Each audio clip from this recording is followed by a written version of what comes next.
Hello everyone, welcome to Goynagati. আজকে একটু অন্যরকম ভাবে জুয়েলারিটা বানানোর চেষ্টা করছি। তার জন্য প্রথমে আমি একটা মাউন্ট বোর্ডকে স্কোয়ার শেপে কেটে নিয়েছি আর নিয়েছি একটা রেড কালারের কটন ফেব্রিক। লাল রঙের কাপড়টার উপরে আমি প্রথমে আঠা অ্যাপ্লাই করে নিলাম। আমি এখানে ফেভিক্রিলের ফ্যাব্রিক গ্লু ইউজ করেছি, এটা ভীষণই ভালো। আঠাটা ভালো মতো অ্যাপ্লাই করে নেওয়ার পরে আমি যে মাউন্ট বোর্ডটাকে কেটে রেখেছিলাম সেটাকে এর ওপর থেকে প্লেস করে দিলাম। ভালোভাবে কাপড়টাকে আমি টেনে টেনে এখানে অ্যাটাচ করে নেওয়ার চেষ্টা করছি।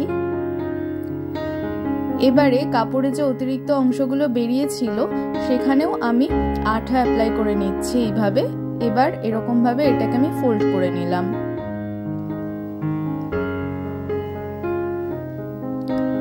একদম একই রকম প্রসেস ফলো করে আমি চারটে সাইডেই এইভাবে ফোল্ড করে নিচ্ছি।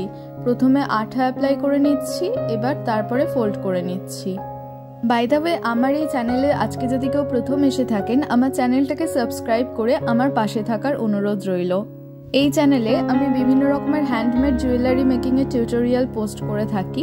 এছাড়াও কেউ যদি আমার কাছ থেকে জুয়েলারি পারচেস করতে চান তাহলে আমার সাথে সরাসরি যোগাযোগ করে নিতে পারেন। আমি এখানে ডেসক্রিপশন বক্সে আমার ফেসবুক এবং ইনস্টাগ্রাম আইডির লিংক শেয়ার করেছি।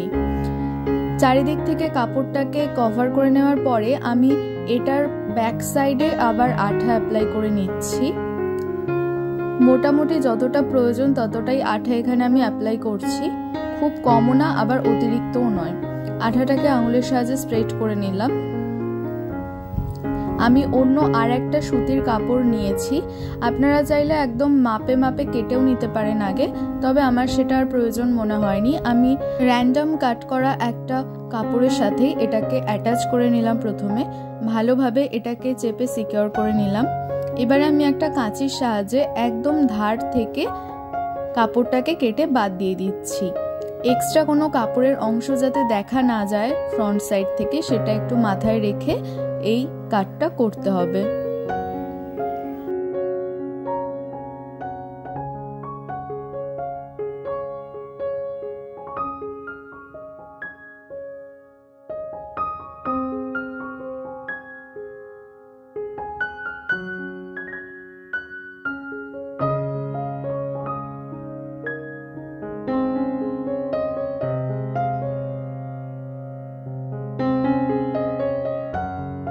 অলরাইট, চারিদিক থেকে কাটা কমপ্লিট হয়ে গেল।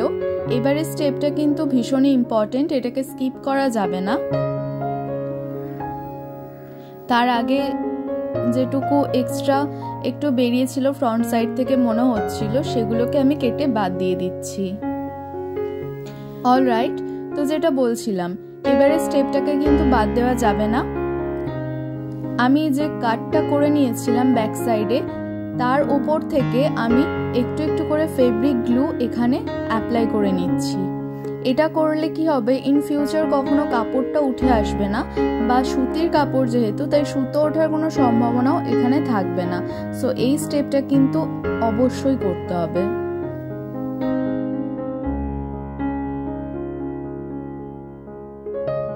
আঠাটাকে এখানে আমি আঙুলের সাহায্যে ভালোভাবে স্প্রেড করে নিচ্ছি এবং এই প্রসেসটা করার পর আমি একটুখানি ওয়েট করব যাতে আঠাটা ভালো মতো শুকিয়ে যায়। এবারে আমি একটা ডলি সুতো নিয়েছি ইয়েলো কালারের। সুতোটাকে একদম প্রথমেই আমি পুরোপুরিভাবে আনফোল্ড করে নেব।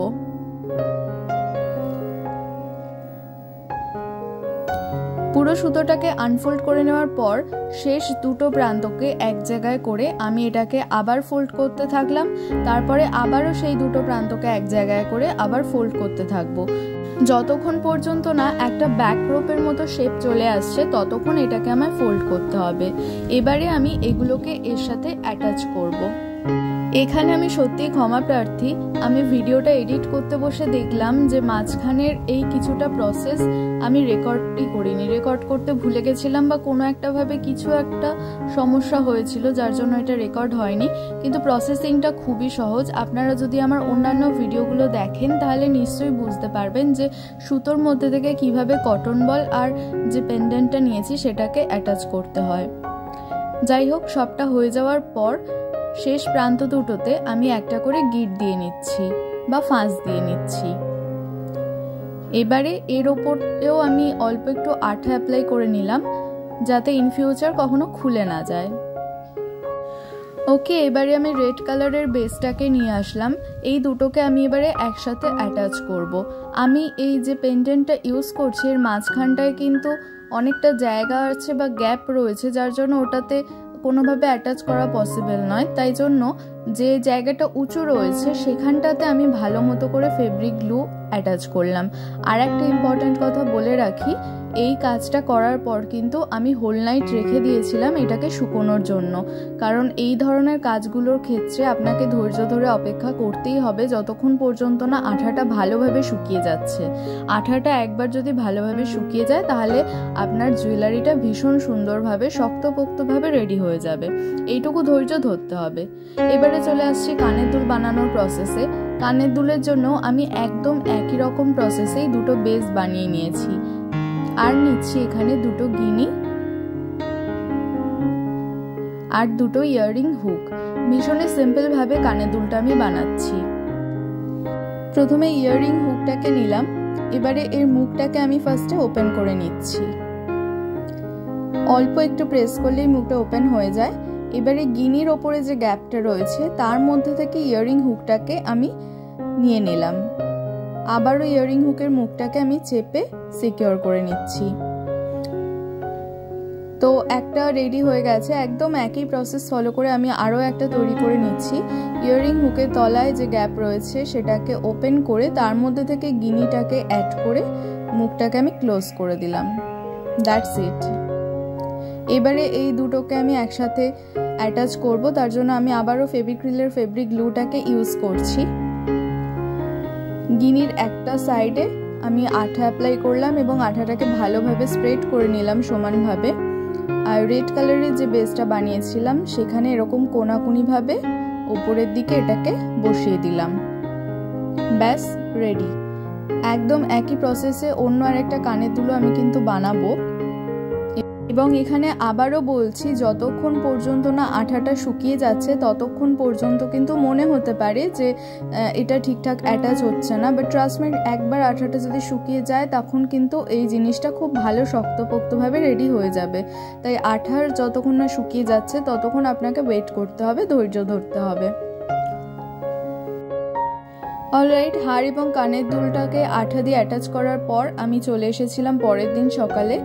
এখন আমি একটুখানি ফেব্রিক কালার দিয়ে কিছু ডিজাইন করে নেব যাতে ফাঁকা জায়গাটা একটু ফিল আপ লাগে। আপনি চাইলে এরকমও রাখতে পারেন, এরকমভাবেও ভালো লাগছে, তবে আমার মনে হয়েছিল একটু কাজ করা যেতে পারে। আর আমি প্রথমেই কিন্তু বলে দিচ্ছি, রং তুলির ব্যাপারে আমার খুব একটা ভালো আইডিয়া নেই। আমি একদমই ভালো পারি না, শুধুমাত্র চেষ্টা করি। যতটা সিম্পলভাবে করা যায় সেটুকুই আমি চেষ্টা করতে পারি এখানে। তো সেরকমভাবেই আমি খুব সাধারণভাবে একটা ডিজাইন এখানে তৈরি করে নিলাম। আমি এখন শুধুমাত্র হলুদ রঙের ফেব্রিক কালারটা ইউজ করছি, যেহেতু ব্যাকরোপের কালারটা হলুদ আছে। আপনারা চাইলে এখানে সাদা রঙও ইউজ করতে পারেন, সেটাও দেখতে ভালো লাগবে। কালার কম্বিনেশনটা সম্পূর্ণ আপনাদের ব্যক্তিগত চয়েস। কানের দুলেও আমি একই রকমভাবে খুব সিম্পল ডিজাইন তৈরি করে নিচ্ছি। এই রঙের কাজগুলো করে নেওয়ার পরেও কিন্তু আমি বেশ খানিকক্ষণ ওয়েট করেছিলাম যতক্ষণ না কালারটা শুকিয়ে যাচ্ছে। বাই দ্য ওয়ে, আজকের এই ভিডিওটা আপনাদের কেমন লাগলো সেটা আমাকে কমেন্ট করে জানাবেন, বা যদি অন্য কোনো সাজেশন থাকে সেটাও কিন্তু আমাকে কমেন্ট করে জানাতে পারেন। আর যদি ভালো লেগে থাকে তাহলে প্লিজ একটা লাইক করে দেবেন। আঠা এবং রং শুকিয়ে নেওয়ার পর আমার এই জুয়েলারিটা ইউজ করার জন্য একদম রেডি হয়ে গেছে। বাই দ্য ওয়ে, আপনারা ফ্যাব্রিক জুয়েলারি বেশি পছন্দ করেন নাকি জাঙ্ক জুয়েলারিগুলো বেশি পছন্দ করেন আমাকে কমেন্ট করে জানাবেন কিন্তু। আজকের ভিডিওটা তাহলে এই পর্যন্তই। Stay safe, be creative, tata.